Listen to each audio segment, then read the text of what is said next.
Hey friends, so I was asked to do an example problem for this brownies for two, and I am going to go ahead and solve the serves two. So remember, this is your original recipe right here, and what you have to look at is that it serves 8, and so everything here is for if you want to make brownies for 8 people. So if we look down here, we're going to try to make it so that we can only get a serving for 2 people. So if originally it's 8 and I want to make it so it's only serving 2, I have to think about what I'm going to divide it by to get to 2. And we know that 8 divided by 4 is 2. But they're not asking for what it's divided by. They're asking what we need to multiply by to get to servings of 2. But we know that when we want to divide something by 4, it's the same thing as finding 1/4. So we're going to multiply by 1/4, and that will get us our ingredients list. So I have another piece of paper right here that I'm going to work out the ingredients on because I know I'm going to need a little bit of workspace. So what I'm going to do is just put this right here so you can see it.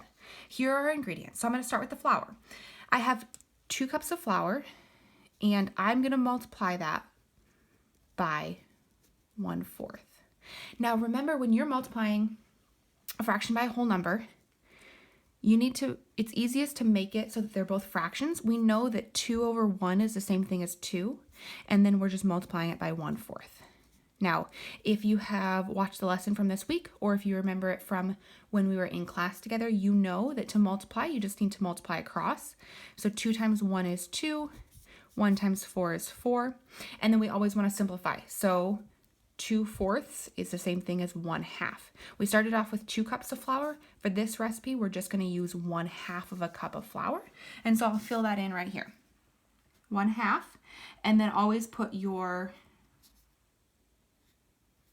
measurement. 1/2. Okay.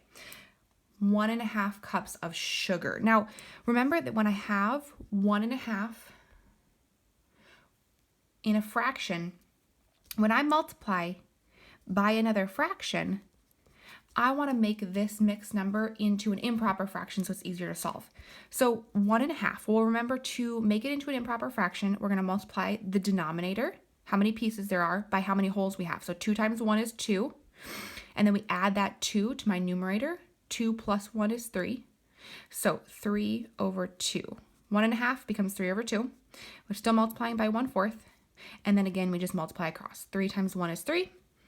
2 times 4 is 8. And 3/8 cannot be simplified anymore. So 3/8 of a cup of sugar. Now, I don't know if you've done much baking, but 3/8 is not a measurement you're going to be able to easily find. You might have an 1/8 of a cup, so you could do 3 of those. But what if we look at the conversions here? So it says that 3/8 of a cup is 6 tablespoons. A tablespoon is something that everybody has. So let's put the 3/8 of a cup into tablespoons for sugar. So again, go down here, and you're going to do 6, and then write out the measurement. We'll keep going on a couple more. If you have 1 teaspoon, let's do this one in our head, 1 teaspoon of salt, and you want to divide that by, multiply it by 1/4. We know that 1 times anything is itself, right? So we're going to do 1/4 of a teaspoon of salt. And the same thing with a teaspoon of baking powder. If we're multiplying by 1/4, we know that 1 times 1/4 is just 1/4. So 1/4 of a teaspoon. A cup of cocoa, we can do the same thing in our head. 1 cup times 1/4 is going to be 1/4 of a cup. And so here, it's just important that you remember to put the measurements. Okay, more than halfway done. So let's see, next on the list is 4 eggs. 4 eggs times 1/4. You probably can do this in your head, but if not, remember, you just put 4/1 to make it a fraction of the same value, times 1/4, multiply across. 4 times 1 is 4, 1 times 4 is 4, and 4/4 is the same thing as 1. So we're going to get 1 egg.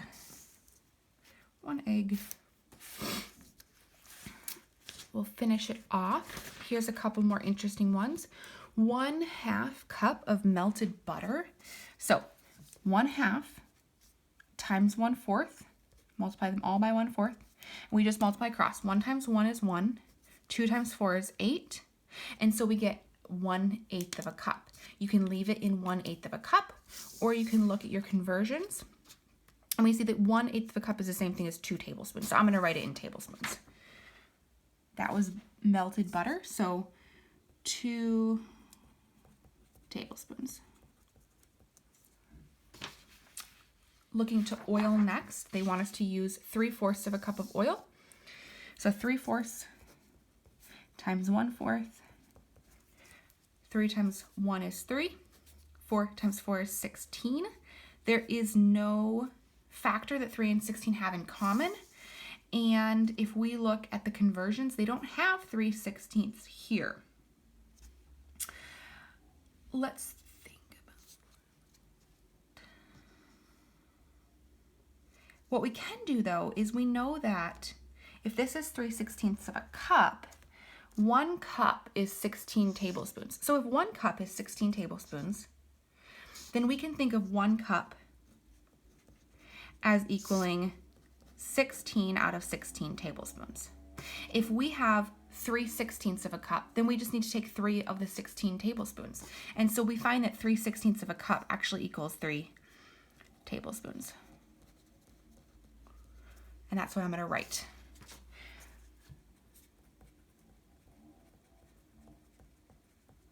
Of oil. Let's see, 1 cup of water. Well, one cup times 1/4 is 1/4 of a cup. So we have 1/4 of a cup of water. 2 teaspoons of vanilla. Now, if you remember, we already did, this was 2 cups, but if we just look here, 2 teaspoons times 1/4, you're going to get 2/1 times 1/4, which is 2/4, same thing as 1/2. So we're going to use 1/2 of a teaspoon of vanilla. And 32 chocolate chips. Now, let's do this one as a fraction. 32 is the same thing as 32/1. You're going to multiply that by 1/4. So what you can do here is you can either cross simplify, or you can multiply and then simplify at the end. If I want to look across, I know that 4 goes into 32. So 4 goes into 4 one time. 4 goes into 32 8 times. And so then we multiply across. 8 times 1 is 8. 1 times 1 is 1. So we get 8 chocolate chips.